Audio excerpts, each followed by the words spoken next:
Of Success Secrets Exposed, where we have intimate conversations with today's thought leaders, change makers, and of course, disruptors to bring you tools, strategies, and insightful perspectives on personal and business growth, revealing the humanness of both success and challenge.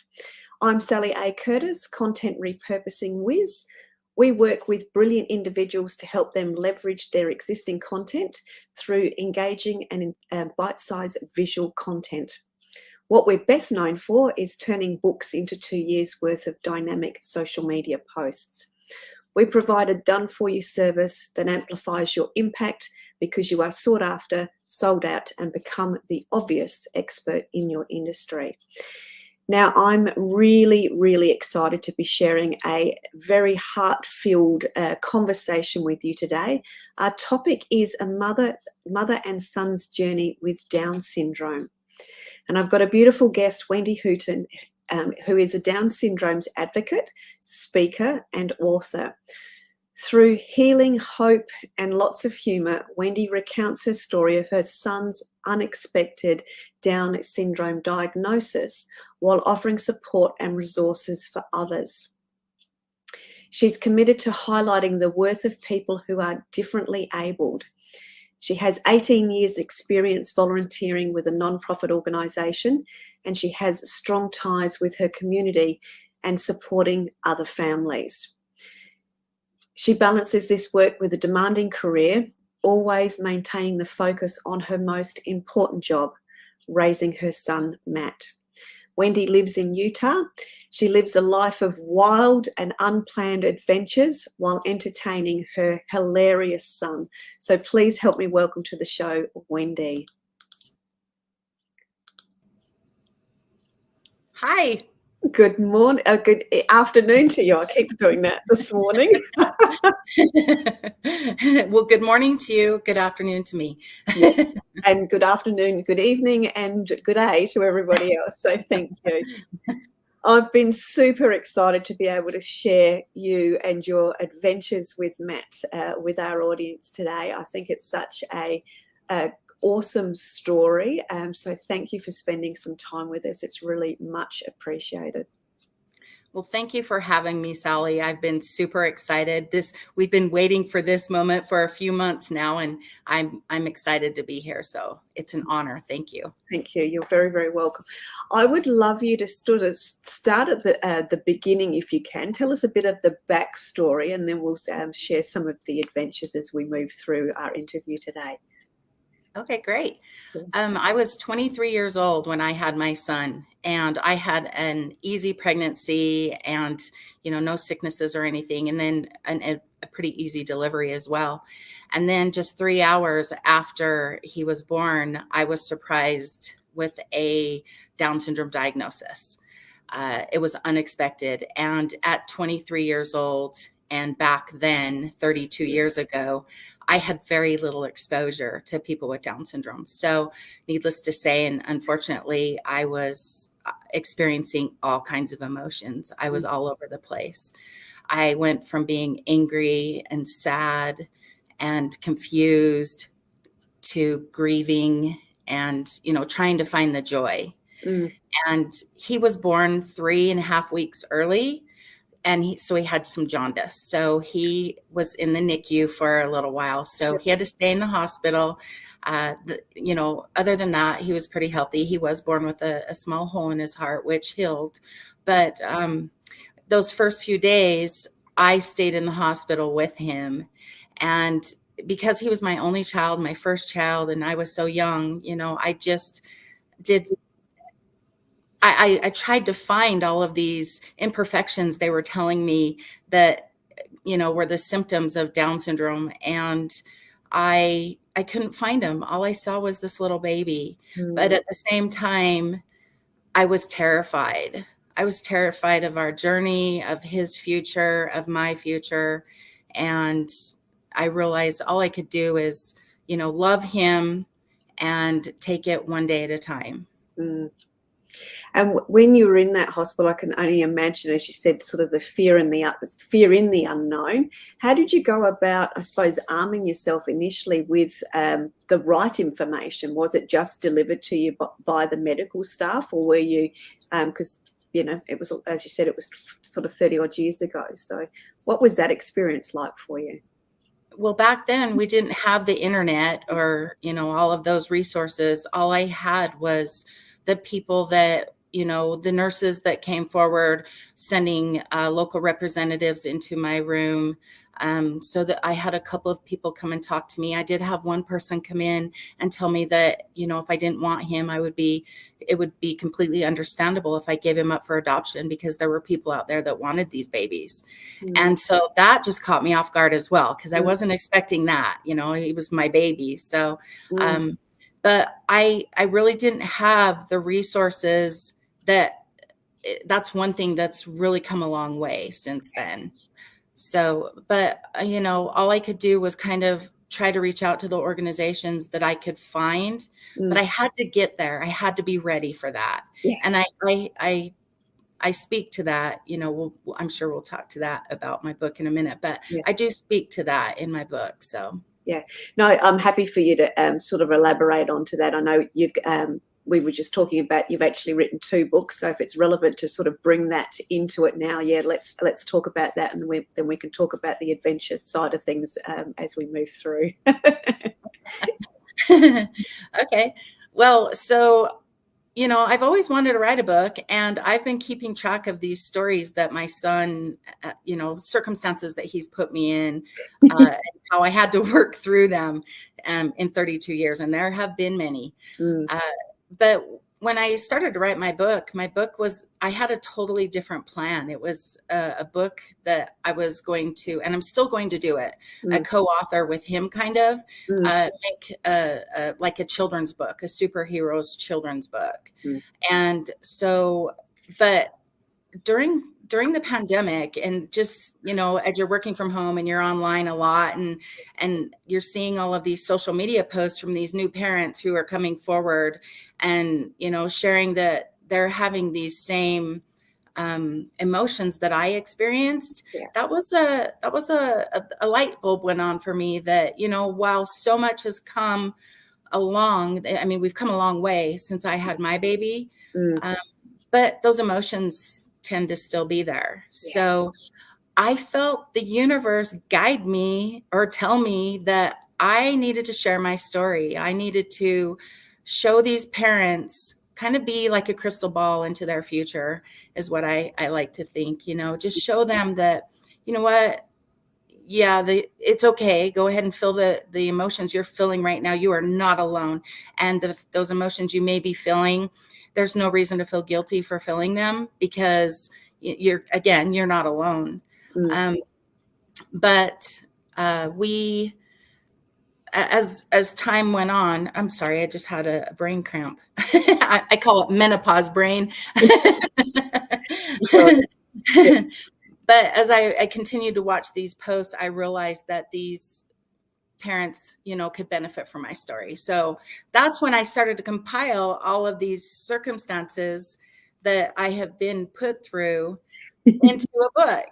And it was just important to me to show the humor, because since I've had my son, I've also been out to the library, and I've gone to the bookstores, and the resources I have been able to find, earlier, not necessarily right now, but they tended to be a little bit scary. Yeah, and be limited.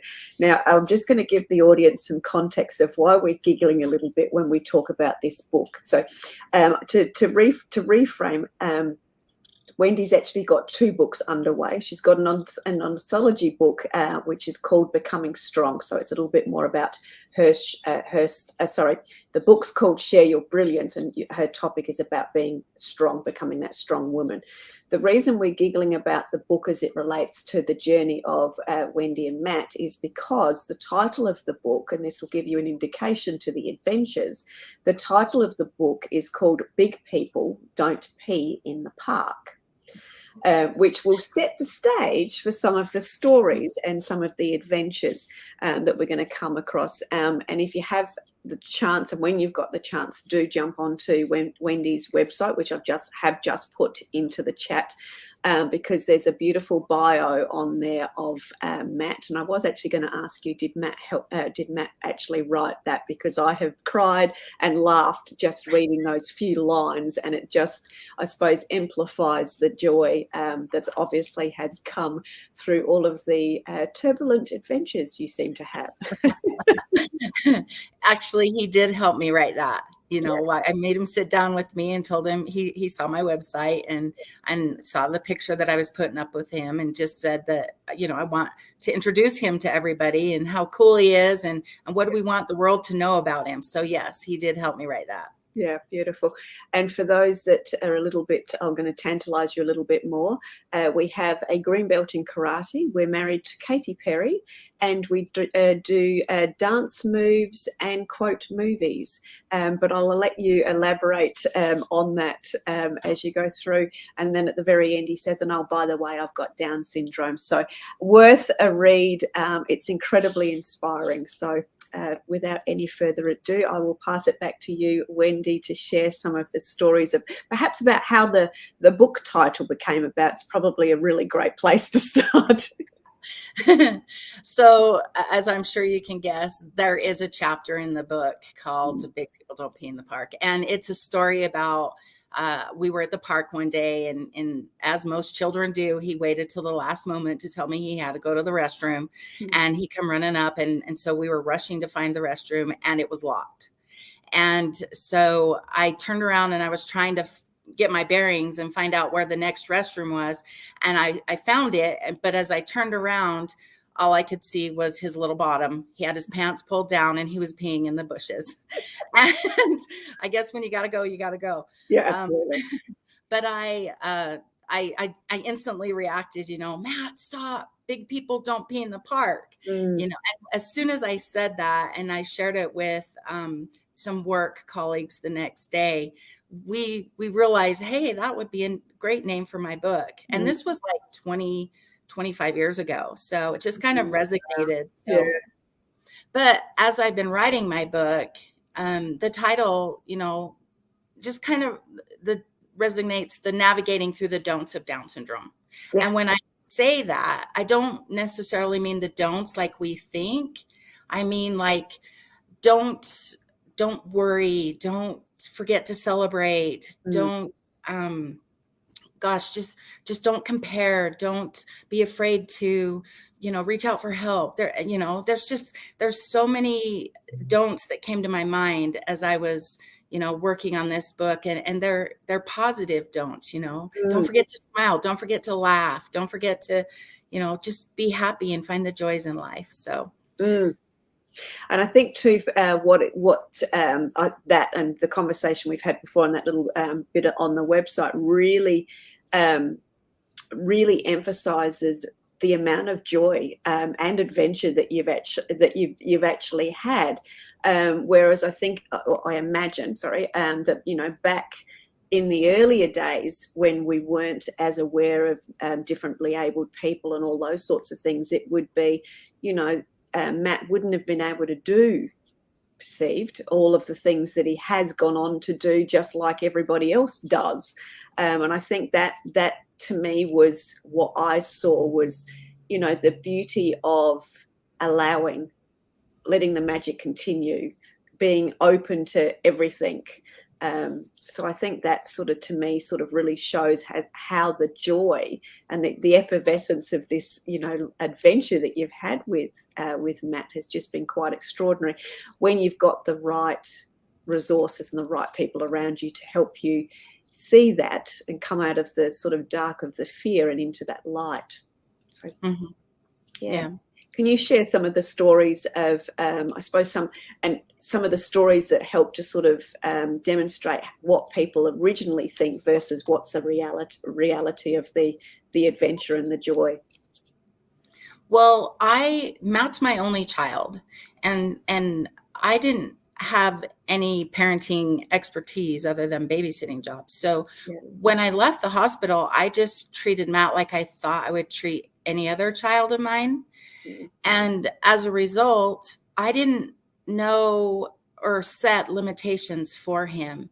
So if we wanted to do sports, you know, I signed him up for sports. I didn't know what he wasn't supposed to be able to do, I guess Good. I should Thank say. you. Well said. Yeah. Yeah. So I just, you know, and there were times that I got pushback. You know, there are programs for kids like these, and you're asking too much of your son, and you're expecting too much of your son, and at times, you know, I thought, well, gosh, am I?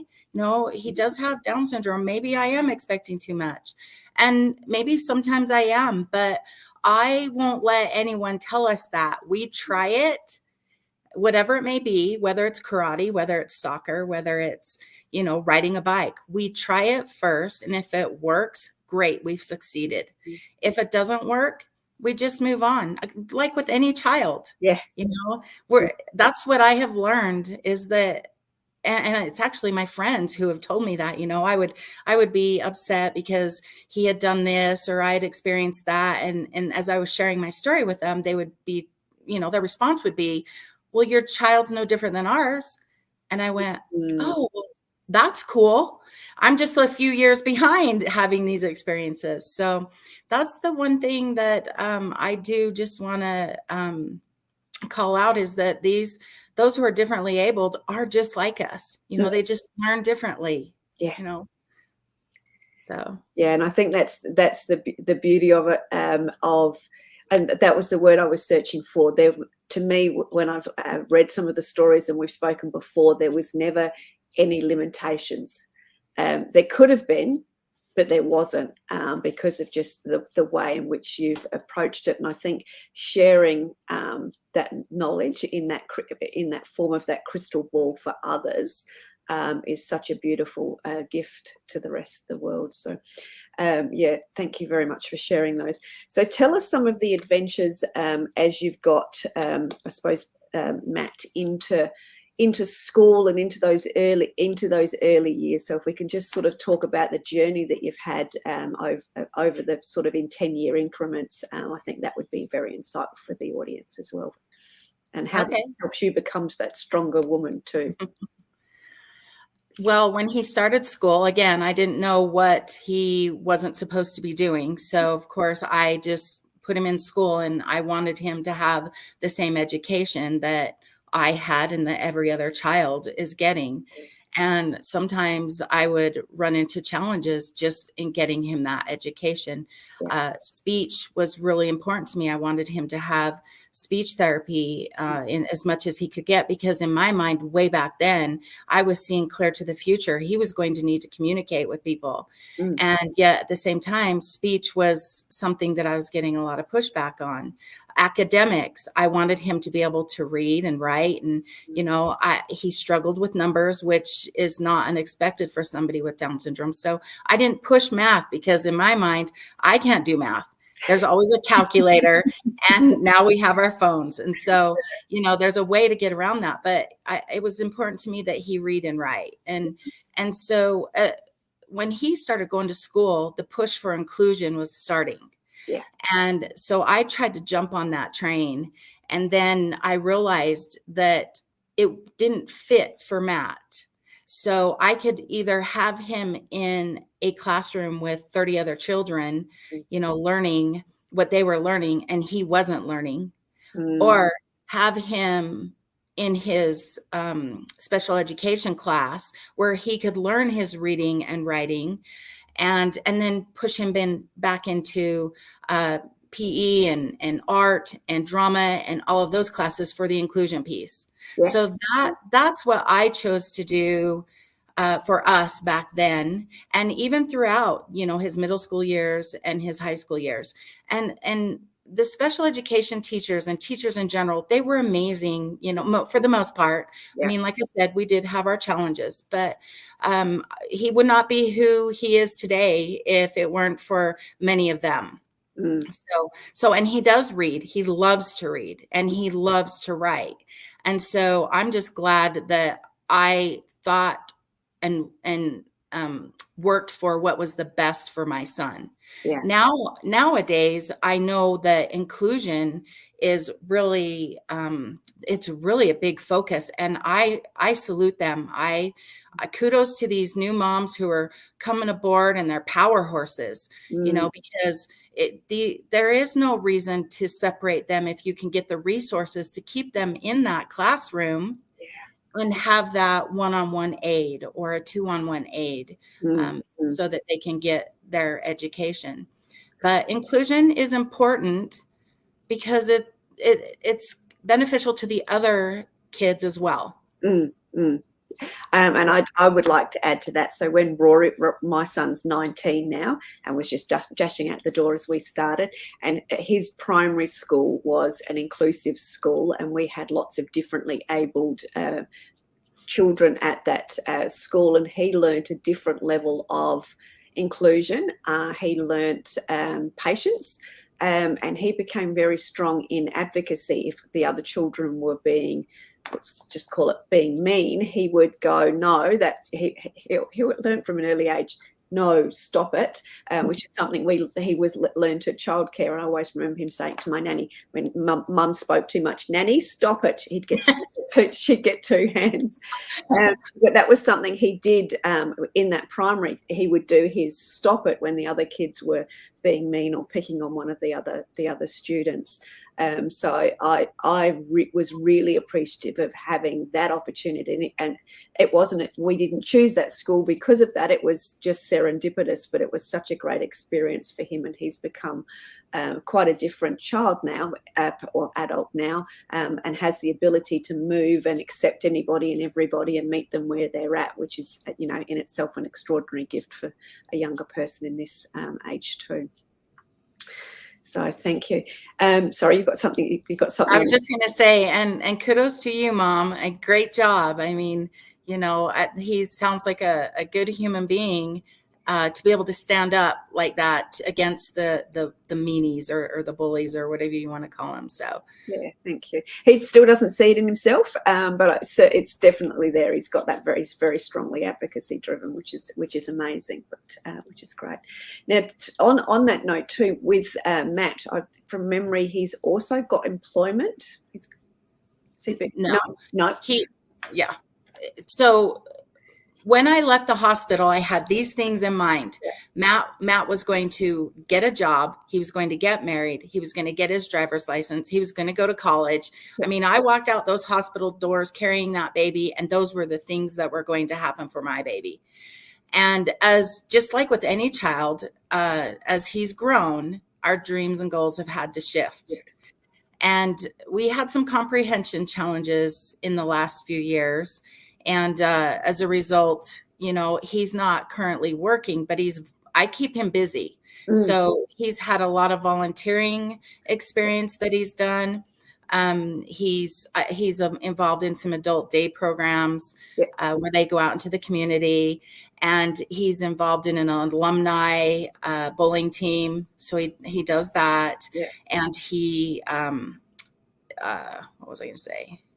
I mean, I just do my best to keep him busy. He very rarely just sits around. He never just watches TV all day. Yeah. He's not that type of kid. Yeah. He loves to do word searches and writing and all that, like I said. And speaking of writing, that book that I mentioned a little while ago, he and I are working on that. And so that's going to be our next adventure. So when I say he's not working for an employer. But, we've got some little projects on our radar that we want to work on. Yeah, beautiful. That's what I remember when we very, very, very first spoke. It must have been all of the different types of volunteer work that he was doing and the helping out in the community that he was doing. And I just assumed that was just part of employment. But it's, as you said, it's his way of keeping busy and involved. And something else that I remember reading was that he actually does love movies and tends to recite movies at appropriate times. So share some of that with us. Sounds like he's a natural storyteller. He's definitely a movie buff. We've started actually on social media doing movie quotes by Matt on Mondays. Oh, Because I would catch him just quoting movies as he, would walk around the house or as we would be driving in the car. And so I thought, well, why don't I put this out there? And then the quotes just seem to kind of have an underlying message. But yeah, he will just randomly, come out with some weird quote from a movie, or if we're listening to the radio and a song comes on, he knows immediately what movie that song belongs to. And so he'll start either singing the song or quoting that movie. So yeah, he is a huge movie buff. Yeah. We're kindred spirits, tell Matt, because I'm an absolute movie buff too. I don't go around quoting them, but I know all of it. I know all of them. Oh, that's from that movie, and that's from that movie. So we're kindred spirits in that sense. He would love that. Yeah, very much so. So tell us what else from an adventure, and I'm going to use the word challenge. What else do we need to share with the audience as it relates to your adventures that you've had with Matt, that they really need to know to help them understand? That's a bit of a deep question. Sorry, I'll throw that right at you. I think that one of the reasons that I'm where I'm at right now is because now that Matt's an adult, I'm experiencing a whole different, I've gone into a different area of this whole Down syndrome phase. I'm in a different phase now. And I'm seeing the difference with adults. And even what I've noticed with Matt is when we go out in public, if people talk to him, he just, you can feel his inner being come to life. Like, hey, I matter. I'm important. This person wants to talk to me. And so he'll just, try to have a conversation with this person who sparked up this conversation with them. But what I also know is that it can be intimidating, or maybe you may feel a little uneasy because you don't know what to say, or how, what they can understand, or if they want to be approached. So that would be that's what I'm finding right now is a big part of our phase. I'm going to call it a phase. Yeah. Is that, just treat them like you would any other adult.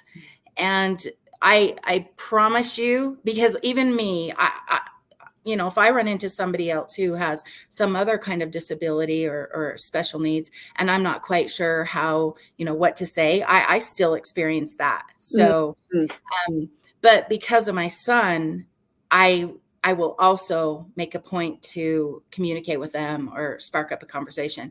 And I walk away feeling inspired and feeling better and learning from them. And so what I can say is that, people with Down syndrome, people who are differently abled, they give the rest of us the opportunity to be better people, teach us compassion and forgiveness and unconditional love.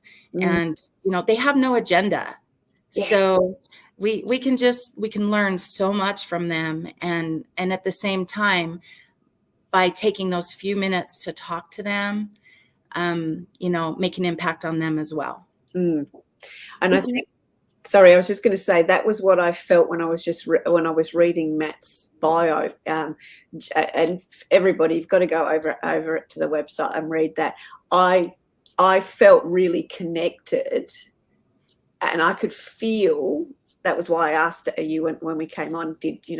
How did you go about writing that? Because I could feel Matt within it, and I could feel him effervescing, if that makes sense, through the writing. So I would look, with that, just reading that, just that one little bit on the website, of which was the About Matt's section, was a really beautiful piece for me. And I can only imagine that this is how the stories are going to unfold in this book, with you sort of almost co-authoring the book together. So how's that experience been when you're working on this, as you said, a project together? How are you finding it, and how is he finding it as two different individuals and then combined as a project? So it's funny, I have to catch him at the right time of day. Yeah. Because if I don't catch him at the right time of day, then I'm interrupting what he's involved in. So I have to kind of gauge where he's at and what he's doing.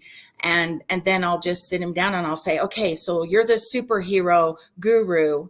You know, what powers do we want our characters to have, you know? And then he'll sit and tell me, and I asked him, where do we want their headquarters to be? So he told me where he wanted the headquarters to be. And so he's just kind of, he's giving me the high level details of what he wants in the book. And then I'm doing the nitty gritty stuff. The deep So, dive. yeah. So, but it's been fun. It has been fun.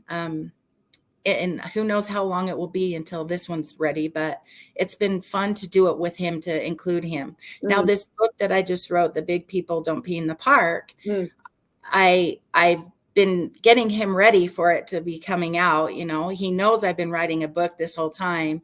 And so as I write each chapter, I tell him what I'm writing about.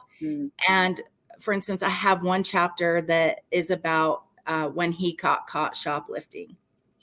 And when I told him that story, I could see him kind of get a little nervous. And I went, oh, okay. So what I did is I explained to him that I'm just trying to help these new parents who are having babies with Down syndrome realize that their baby's going to be like everyone else, because what child doesn't get caught stealing something at some point, whether it's a pack of gum or a penny candy, you know, if those exist anymore. But anyway, so I've just tried to do that with him, with the intention of, you know, explaining to him why I'm sharing our story. And he obviously has the cognition to is understanding of that. And I think it's so beautiful that he's had that same apprehension that, you know, if I told some of the naughty stories about Rory, he would do, Mom, don't share those. So, you know, that's, as you said, there's that sameness again, but also that celebration and of understanding of, you know, why we would share those stories is to help somebody else. So he obviously has an incredibly giving heart, as well as his unconditional love and pure joy for life. Yeah, for sure. And to be transparent, I did have a couple of chapters that I wrote, and I had fun as I was writing them. But then when I got to the publishing, getting ready, you know, to go to publishing, I thought, you know, maybe there are some things I need to hold back on. You know, my intent is to still show these parents these experiences that they're going to have, but at the same time, I have to respect Matt's privacy. So there were a few chapters that I ended up cutting out for that reason. And I'll just keep them in my own little bank and go back and read them every now and then. And who knows, I may tweak them a little and put them on a blog someday. I can appreciate that especially as you smile, that slightly naughty smile that I do when I tell Rory that I've got all of his nudie pictures, and that when he turns 21, I've been threatening it since 16, 18, and now I've got 21. I won't do it because he'd be horrified. But the fact that I can have an evil mother conversation with him around what I'm going to do with them, fun. Yeah. I love it. But yeah, I appreciate that. Some things are, you know, some things are sacred to us as mothers and to our children as well. Right. Yeah. Right. And even though he may not be able to speak for himself, I have to be that voice. You know, I have to, you know, think for him in some instances and go, just like you said about your son, is it fair that I'm sharing this part of Matt's story when he can't say, Mom, please don't do that? You know, so I had to put myself in his shoes, and that's when I made that decision. So yeah. So let's talk now with obviously let's talk now about obviously the vision that you have as it relates to helping these people, the people that are going through similar experiences, and then I want to lead into the becoming strong component, if we could as well, please.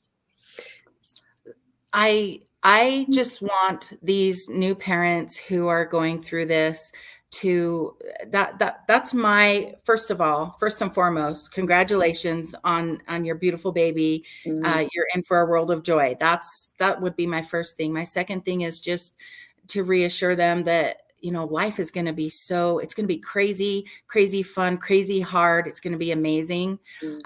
And to get ready.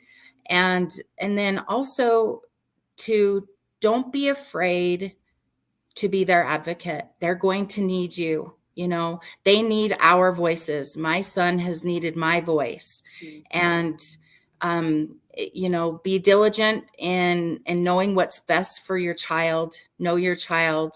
And, they can't always speak for themselves. Now, there are a lot of people with Down syndrome nowadays who I'm just so in awe of the things they're able to do. But, for those who can't, don't be afraid to be their voice. Be their voice. Be strong, be diligent, and help them. Don't set limitations, and don't let anyone else set limitations. Yeah, beautifully said. Thank you. So now, obviously, and I know in the notes that you shared with me, a lot of your lessons, strength, resolve, resilience, etc., has come through this amazingly fun, challenging adventure. So talk to us about, I suppose, your perception of becoming strong. Well, just that, what I just said, you have to be strong to be that person for them. And at first it can be uncomfortable because you find yourself questioning the professionals or going up against the professionals. And it's not going up against the professionals per se, or necessarily, it's just knowing your child. And so I ended up, Matt's dad and I ended up getting divorced when he was 3. And so I was a single parent for many years. And for my son to get what I wanted him to have in his life, to reach his greatest potential, I had to find deep within me a strength to go against the, those who weren't on my team, I guess I'll say so nicely. Yeah. So I had to remind them that we're a team, and the ultimate goal here is to, help him succeed. And so, and with time, I got stronger and stronger. And the more you're involved, with whatever it is you're pursuing or helping them with, the stronger you become. Yeah. And the more confident you become. Yes. Yeah. But at the same time, you get more, what is that saying? You get more flies with honey than vinegar. Is that saying? So you don't want to be too aggressive and too assertive. You got to stand your ground in a professionally pleasant way. Yeah. Yeah. And have incredible amounts of persistence. I know you use the word patience a lot, but I also hear a lot of persistence in that strength when you talk about it. Yeah, and I am not a patient person. Sorry, I threw that in there because I read that line and went, "Oh, rude, that's me." So I am not a patient person. I am very impatient. I've come a long way, but it's still an area where I need to work. But I believe that that's one of the reasons why I have my son. I believe I needed him more than he needed me. So he's definitely made me a better person by far. Yeah. And one of the things that you talk about is, let me see if I can find it. You also talked about the fact that on occasion you have doubts that you're enough for him. Yeah. So I'm always questioning myself. Have I really done enough for him now that he is an adult? Should he be doing more? And have I made the best decisions for him? And oh gosh, have I really done the best I could have for him? I do find myself doing that a lot now, questioning if he could have done more, if I would have done more. And I don't know how much more I could have done. I mean, I would assume that any parent might question that at some point in their life, but yeah, I've done my best with him. And at this point, all I can say is, I hope I did the right thing. Yeah, and I think that's, I think you're very right, because with your, affirmation of, how Rory's turned out, I would say exactly the same thing. The Matt as a human being looks like the most amazing human being that would be so fun to be around. And, every parent wants that for their child. But yeah, we all have, should I have done this? Should I have done that? But ultimately they become their own being, and we become our being because of them. So I would agree with that. So I think children are, as we've talked about, are a gift anyway. But I think to read, for me, reading the way Matt effervesces in that writing, and to hear his sheer joy for life with his, quoting movies and doing a dance move and all those things. He just celebrates life, and what a beautiful gift that is to everybody, really. So, very much well done you celebrating that, to celebrate that. Extraordinary. We all look for that, that giftedness in others and bringing that to life. So that's beautiful. So how can people get in contact with you, or how is the best way for people to get in contact with you if they're needing some support, and what sort of resources do you help people with, would be a nice way to tie things in? So the best way to get in touch with me would be through my website. You can contact me, email me through that. And on my website, I do have some resources that I've used and that I feel have been very helpful. I also have some tips that I kind of wrote up, things that I wished I would have known, solutions type, just things that I've, through the years, that I did to make things easier for him and for myself. So I have those kinds of things on my website. And then, just offering up support to these new parents. I am happy to, as a support person, do what I can to help them in any way possible. The healing, hope, and humor, that's been my tagline. And, I've been healing. I've done the healing. I've lived through the hope and still live through hope, and definitely a lot of humor every single day. Every single day he does something to make me laugh. Yeah, how beautiful. No, that's fantastic. And do you, as part of your advocacy role, do you like to speak and share the story as much as possible as well?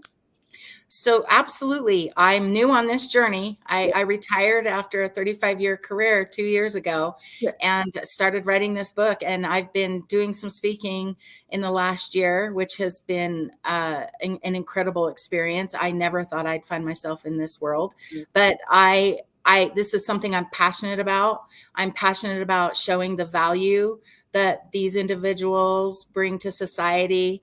I'm passionate about, educating people on Down syndrome. So I'm happy to speak to anyone who will listen to me go on and on forever. And I was just going to say, for anyone that's just captured that, you can absolutely hear and feel the passion and the enthusiasm for the opportunity to be able to share that. So I'm glad you jumped all over that, so to speak, because to me that's definitely one of your gifts, is that ability to share that passion and the wisdom, but also the hope. I've missed something.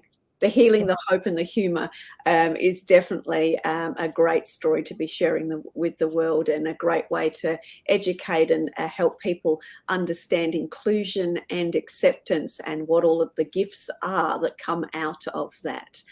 So I think you're very much a perfect advocate for that. Wendy, can I ask you to share any last words that you wish? And then we will need to wind things up because we've got to the end already. Well, I think hopefully I've said quite a bit, given you an earful. I hope my book will come out on October 3rd. Yeah. Down Syndrome Awareness Month is in October. So I really worked hard to make that goal, and with perseverance and dedication, I made it happen. So on October 3rd, my book will be out on Amazon. And I just hope and pray that anyone who feels they could benefit from my story, if I help even one parent, I've done my due diligence, so I'm hoping by sharing our story that it will give those new parents that healing, hope, and humor feeling, and hope, especially. Yeah, yeah. And thank you. For me, what I was excited about was obviously to share the story, but to talk about the gift that differently abled people have to give to all of us. We just need to see, to accept, and to recognize, and then to celebrate.